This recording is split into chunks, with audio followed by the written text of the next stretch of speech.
Hello ma'am. Hi. Okay. Yes. എല്ലാവരുടെയും ഒരു dream ഡെസ്റ്റിനേഷനാണ് USA. Okay. അപ്പോൾ നമുക്കറിയാമല്ലോ ഇപ്പോൾ യുകെയിലേക്കും അയർലൻഡിലേക്കും ഒക്കെ ഉള്ള ഡയറക്റ്റ് ഓപ്പർച്യൂണിറ്റീസ് വളരെ പരിമിതമാണ്. അപ്പോൾ നമ്മൾ ഇടയ്ക്കൊക്കെ മെഡ്സിറ്റിയുടെ അഡ്വർടൈസ്മെൻറ്റ്സ് പരസ്യങ്ങളൊക്കെ കാണാറുണ്ട്. സെയിങ് ദാറ്റ് USA ഫ്രീ ആയി MSc നഴ്സിംഗ് പഠിക്കാം. ഒപ്പം 5 ലക്ഷം സാലറിയോട് കൂടി എന്നൊക്കെ. സോ ഇതിലൊക്കെ എന്തെങ്കിലും വാസ്തവമുണ്ടോ? അത് മാമിൻ്റെ അടുത്ത് നിന്ന് അറിയണം എന്നുണ്ട്. യെസ് ആര്യ. ഉം. ഒത്തിരി പേർക്കും അതൊരു ഡൗട്ട് ഉം. തന്നെയായിരിക്കും യു എസ് എയിൽ ഇങ്ങനൊരു പോസിബിലിറ്റി യെസ്. അവൈലബിൾ ആണ്. ആര്യയ്ക്ക് തന്നെ അറിയാം അതെ യു അതെ. എസ് എയിലെ ഫീസ് മാസ്റ്റേഴ്സിനാണേലും ഉം. ബാച്ചിലേഴ്സിനും ഒക്കെയും ഫീസ് വളരെ ഹൈ ആണ്. ഉം. സോ പലർക്കും ആ ഒരു രീതിയിൽ യു എസ് എ ഒരു കൈ കൊണ്ട് തൊടാനായിട്ട് പോലും പറ്റാത്തൊരു കൺട്രി ആയിട്ട് മാറി. ഉം. ബട്ട് ഈ ഒരു രീതിയിൽ ഇപ്പം നമുക്ക് മാസ്റ്റേഴ്സ് ഓഫ് നഴ്സിംഗ് അതും ഉം. എംപ്ലോയർ കംപ്ലീറ്റ്ലി ഉം. ആ ഫീസ് ലോണായിട്ട് തന്നെ കൊടുത്ത് ഓ. ആൾക്ക് ജോലിയും കൊടുക്കും. Oh really? അപ്പോഴും ആര്യയുടെ മനസ്സിൽ ഒരു ചെറിയൊരു സംശയം കാണും, ഉം. ലോണ്. അതെ. അപ്പോൾ ലോണ് അത് തിരിച്ചടക്കേണ്ടി ഉം. വരുമോ? ഇല്ല. ഉം. സോ എംപ്ലോയർ അത് ഉം. ലോണായിട്ട് കൊടുക്കുന്നത് ഒറ്റൊരു ഇത് മാത്രമാണ് അവർ ഉം. പറയുന്നത്.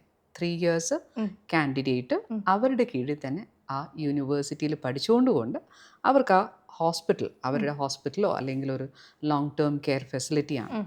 അപ്പോഴവിടെ വർക്ക് ചെയ്ത് ഉം. കഴിഞ്ഞാൽ അവർക്ക് ആ ലോൺ റീപേയ്മെൻറ്റ് ചെയ്യേണ്ട ആവശ്യമില്ല. ഉം. പ്രത്യക്ഷത്തിൽ ആ ഒരു പരസ്യം കറക്റ്റാണ്. അതെ. ബിക്കോസ് USA മാസ്റ്റേഴ്സ് അത് കംപ്ലീറ്റ്ലി ഫ്രീ ആണ്. ഉം. അതിനോടൊപ്പമാണ് അവർ ആ 5 lakhs ഉം. എംപ്ലോയർ സാലറി ആയിട്ട് തന്നെ കൊടുക്കുന്നത്. ഉം. ഓക്കെ. സോ വർക്ക് ചെയ്തുകൊണ്ട് കൂടെ അവർക്കൊരു മാസ്റ്റേഴ്സ് നഴ്സിംഗ് ആണ് കിട്ടുന്നത്. അതിനോടൊപ്പം സാലറി ഓ ഉറപ്പായിട്ടുണ്ട്. That's yeah. Great ma'am. So അപ്പം ഇങ്ങനെ ഒരു പ്രോഗ്രാം അതും ഇത്രയും ഫ്രീ ആയിട്ട് പഠിക്കാൻ പറ്റുന്നു എന്ന് കേൾക്കുമ്പോൾ തന്നെ എല്ലാവരുടെയും മനസ്സിലേക്ക് വരുന്ന ഒരു ചോദ്യമാണ്, ഇതിന് എന്തെങ്കിലും സ്പെഷ്യൽ റിക്വയർമെൻറ്റ്സും കാര്യങ്ങളും ഉണ്ടാവുമോ? അങ്ങനെ എന്തെങ്കിലും അഡീഷണൽ റിക്വയർമെൻറ്റ്സ് അല്ലെങ്കിൽ ഇതിന് ഈ ഒരു കോഴ്സിലേക്ക് കയറാൻ വേണ്ടിയിട്ടുള്ള റിക്വയർമെൻറ്റ്സ് എന്തൊക്കെയായിരിക്കും മാം? യെസ്. ഉം. സോ യു എസ് എയിൽ വർക്ക് ചെയ്യാനായിട്ട് ഉം. തന്നെ അവിടുത്തെ ലൈസൻസ്, നഴ്സിംഗ് ലൈസൻസ് ഉം. ഉണ്ട്, എൻക്ലിക്സ് ആർ. ഉം. ബാച്ചിലേഴ്സ് നഴ്സിംഗ് കഴിഞ്ഞ് ഉം. 2 ഇയേഴ്സ് എക്സ്പീരിയൻസും അതുകൂടാതെ എൻക്ലിക്സ് ആർ എൻ എക്സാം ഉം. പ്ലസ് അവർക്ക് വേണ്ടത് ഇംഗ്ലീഷ് ലാംഗ്വേജ് ടെസ്റ്റ്. ഉം. അത് ഡ്യൂലിംഗോ PTE അല്ലെങ്കിൽ ടോഫിൽ, ഓക്കെ. ഇതിലേതെങ്കിലും ഒന്ന് ആക്സെപ്റ്റഡ് ആണ്. ഇതാണ് പ്രധാനമായിട്ട് അവർക്ക് റിക്വയർമെൻറ്റ്സ് വരുന്നത്. ഓക്കെ. Okay ma'am. ഈ ഒരു കോഴ്സ് കഴിഞ്ഞാലുള്ളൊരു ബെനഫിറ്റ്സ് എന്തൊക്കെയായിരിക്കും? ഇപ്പം ഇത്രയും കാറ്റഗറിയിലുള്ള ആൾക്കാർ ഈ ഒരു പ്രോഗ്രാം എടുക്കുന്നു, 5 ലക്ഷം സാലറിയോട് കൂടിയിട്ട് ഫ്രീ ആയിട്ട് പഠിക്കുന്നു. ഇതിനപ്പുറത്തേക്ക് ഈ ഒരു കോഴ്സ് പഠിച്ചത് കൊണ്ടുണ്ടാവുന്ന ബെനഫിറ്റ്സ് എന്തൊക്കെയായിരിക്കും? യാ. സോ ആര് പലർക്കും ഈ ഒരു മാസ്റ്റേഴ്സ് നഴ്സിംഗ് ചെയ്യാന്നുള്ളത് ഉം. അതൊരു സ്വപ്നം തന്നെയാണ്. സോ ഉം. ഫ്രീ ആയിട്ട് തന്നെ അവർ മാസ്റ്റേഴ്സ് നഴ്സിംഗ് ഉം. ചെയ്യാൻ ഉം. പറ്റുന്നുണ്ട്. ഇനി USA ഈ മാസ്റ്റേഴ്സ് നഴ്സിംഗ് കഴിഞ്ഞാൽ ഉം. അവർക്ക് അടുത്ത ഓപ്ഷൻ അവൈലബിൾ ആണ്. ഉം. ലൈക്ക് നഴ്സ് പ്രാക്ടീഷണർ ആവാം. ഓക്കെ. സോ ഉം. അതിന് നഴ്സ് പ്രാക്ടീഷണറിൻ്റെ കോഴ്സ് ഉണ്ട്. ഉം. വേണമെങ്കിൽ അവർക്ക് അത് ചെയ്യാം. ഉം. അത് ചെയ്തിട്ട് അവിടെ അവർക്ക് നഴ്സ് പ്രാക്ടീഷണർ ആവാം. ഉം. ഓക്കെ. സോ നഴ്സ് പ്രാക്ടീഷണർ ആകുമ്പോൾ എന്താണെന്ന് വെച്ച് കഴിഞ്ഞാൽ അവർക്ക് ഡോക്ടറിൻ്റെ ഇക്വലൻ്റ് ആയി. So okay. ക്ലിനിക്കൊക്കെ ഇട്ട് ഉം. അവർക്ക് സ്വന്തമായിട്ട് ട്രീറ്റ്മെൻ്റ് ഒക്കെ സ്റ്റാർട്ട് ചെയ്യാം. ഉം. പിന്നെ വരുന്നതെന്ന് പറഞ്ഞു കഴിഞ്ഞാൽ അവർക്ക് PhD ചെയ്യാനുള്ള ഓപ്ഷൻ അവൈലബിൾ ആണ്. ഉം. PhD ചെയ്യുമ്പോൾ പോലും ഈ എംപ്ലോയർ, നമുക്കിപ്പോൾ മാസ്റ്റേഴ്സിന് പോകുന്ന ഈ എംപ്ലോയറിന് ഉം. ഓൾറെഡി ഇപ്പോൾ ആ കാൻഡിഡേറ്റിന് ഇഷ്ടമായി. ഉം. Okay, she wants her to be there with them. അങ്ങനെയാണെങ്കിൽ ചിലപ്പോൾ ആ മാസ്റ്റേഴ്സ് പ്രാക്ടീഷണർ കോഴ്സിനാണെങ്കിലും ഉം.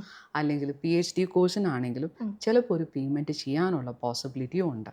അങ്ങനെ വരുമ്പോഴേക്കും അവർക്ക് വേണമെങ്കിൽ അവരുടെ ഫെർദർ കരിയർ അവിടെ USA ബിൽഡ് ചെയ്യാം. ഓക്കെ. ഓക്കെ. സോ അതൊരു ഓപ്ഷനാണ്. ഓക്കെ. ഇനി ഗ്രീൻ കാർഡിൻ്റെ ആപ്ലിക്കേഷൻ അത് അവർക്ക് അവിടെ സ്റ്റാർട്ട് ചെയ്യാം. ഉം. ഇതാണ് ഏറ്റവും വലിയ ബെനിഫിറ്റ്. ഇപ്പോൾ ഈ സമയത്ത് H1Bയും EB3 കാറ്റഗറിയും ഒന്നും ഇന്ത്യൻ നഴ്സസിന് അവൈലബിൾ അല്ലാത്തത് അതെ കൊണ്ട് അതെ. ഈ ഒരു കാര്യത്തിൽ, അതായത് F1 എന്നുള്ള കാറ്റഗറിയിൽ അവർക്ക് അങ്ങോട്ട് ചെന്ന് അതിനോടൊപ്പം അവർക്ക് ജോലി ചെയ്യാം. അതാണ് ഏറ്റവും വലിയ കാര്യം. ബിക്കോസ് അതെ. USA എളുപ്പത്തിൽ പോകാനായിട്ട് പറ്റുന്നുണ്ട്. അതെ. യാ.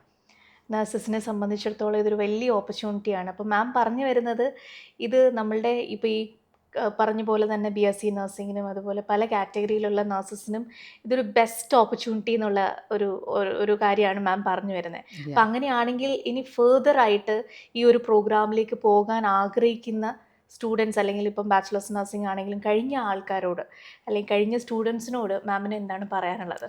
യെസ്. ഇപ്പം നമുക്ക് ഈ ഉം. ഒരു മാസ്റ്റേഴ്സ് നഴ്സിംഗിന് ഉം. ബാച്ചിലേഴ്സ് കഴിഞ്ഞ ഉം. കുട്ടികൾക്ക് പോകാം, PCBSc കഴിഞ്ഞ കുട്ടികൾക്ക് ഉം. പോകാം. ഇനി നിങ്ങൾ മാസ്റ്റേഴ്സ് നഴ്സിംഗ് കഴിഞ്ഞ ഒരാളാണെങ്കിൽ ഉം. പോലും നമുക്ക് ഈ ഒരു മാസ്റ്റേഴ്സിന് പോകാനായിട്ട് ഉം. പറ്റും. സോ ഇങ്ങനെയുള്ള കുട്ടികൾ ഇപ്പം നിങ്ങൾ എൻക്ലിക്സ് ആർ എൻ ചെയ്തിട്ടില്ല എന്നുണ്ടെങ്കിൽ the first thing that you can do is ആദ്യം എൻക്ലിക്സ് ആർ എൻ തന്നെ ആപ്ലിക്കേഷൻ ഇട്ടിട്ട് അതിൻ്റെ എക്സാം പ്രിപ്പറേഷൻ ചെയ്യുക. ഓക്കെ, എല്ലാ 2 months കൂടുമ്പോഴും ഇൻടേക്സ് വരുന്നുണ്ട്. സോ അങ്ങനെ വരുമ്പോഴേക്കും നിങ്ങൾ എൻക്ലിക്സ് ആർ എൻ കഴിഞ്ഞ ഉടനെ തന്നെ നമുക്ക് ഈ ഒരു പ്രോസസ്സ് നമുക്ക് സ്റ്റാർട്ട് ചെയ്യാനായിട്ട് പറ്റും. If you really dream of going to US, I think the first thing that you will have to do is prepare for NCLEX RN. Okay. And എനിക്ക് തോന്നുന്നു അത് മെഡ്സിറ്റിയിൽ തന്നെ അതിൻ്റെ കോച്ചിങ്ങും കാര്യങ്ങളൊക്കെ കൊടുക്കുന്നുണ്ടല്ലേ? Yes yes. ഓക്കെ. NCLEX ആറിൻ്റെ പ്രൊസീജിയേഴ്സ് എല്ലാം തന്നെ മെഡ്സിറ്റിയിൽ നിന്ന് തന്നെ ചെയ്യുന്നുണ്ട്. സോ NCLEX ആറിന് എഴുതുന്നുണ്ടെങ്കിൽ അതിന് മുമ്പേ കുറച്ച് പേപ്പർ വർക്ക്സ് ഉണ്ട്. ആ പേപ്പർ വർക്ക്സ് കൂടെ കഴിഞ്ഞിട്ടാണ് പിന്നെ എക്സാം എഴുതുന്നത്. എക്സാം നമുക്ക് കമ്പ്യൂട്ടറൈസ്ഡ് എക്സാം ആണ്. എക്സാം സെൻറ്ററിൽ ചെന്നിട്ട് എഴുതണം. സോ അതിന് മുമ്പായിട്ട് നമുക്ക് കുറച്ച് പേപ്പർ വർക്ക്സ് കോളേജിൽ നിന്നോ അല്ലെങ്കിൽ കൗൺസിലിൽ നിന്നോ ഒക്കെ ചെയ്യാനുണ്ട്. അതിനാണ് കുറച്ച് ടൈം എടുക്കുന്നത്. അതുകൊണ്ട് നിങ്ങൾ നേരത്തെ തന്നെ പ്രിപ്പയർ ചെയ്യുക എന്നുള്ളതായിരിക്കും ഈ കുട്ടികളോടൊക്കെ പറയാൻ പറ്റുക. അപ്പോൾ ഇനി അപ്ലൈ ചെയ്യാൻ വെയിറ്റ് ചെയ്തിരിക്കുന്നവരോട്, ഇപ്പം നമ്മുടെ എന്തായാലും ഈ ഒരു അഡ്വർടൈസ്മെൻറ്റും നമ്മുടെ ഈ ഒരു വീഡിയോ ഒക്കെ കണ്ടു കഴിയുമ്പോൾ കുട്ടികൾക്ക് എന്തായാലും ഈ ഒരു പ്രോഗ്രാമിനോട് അപ്ലൈ ചെയ്യാനൊരു താല്പര്യം വരുമല്ലോ. അപ്പോൾ അവരോട് എന്താണ് ഇനി നെക്സ്റ്റ് സ്റ്റെപ്പ് എന്ന രീതിയിൽ മാമിന് പറയാനുള്ളത്?